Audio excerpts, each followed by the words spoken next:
Hi everyone, Jessica here, your Facebook marketing coach. And I often get asked, Jess, do you recommend having two Facebook profiles?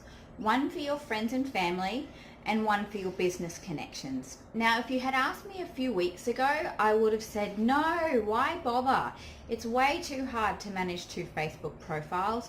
Just stick with one.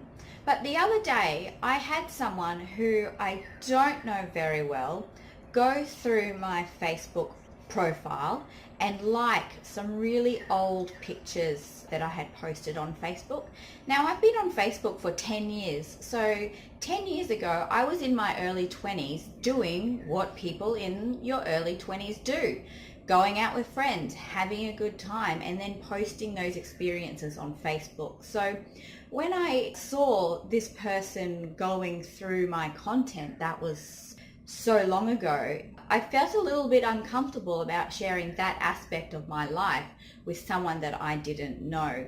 So that made me decide that I wanted to create two different profiles, one for my friends and family and one for everybody else. So how do I differ from the two? Well, it's quite simple. If I'm prepared to invite someone to my home, share a meal, share a conversation, maybe go out to coffee and share my life with that person, they join my friends and family. Everybody else goes to my professional Facebook profile. At least when I have a professional Facebook profile, I'm still going to share personal aspects of my life because I want to show people that I'm human and I'm approachable, but I control what they see, if that makes sense. And I only share what I'm comfortable with. So there is no right or wrong answer. It really comes down to what you're prepared to show the rest of the world and share with the rest of the world.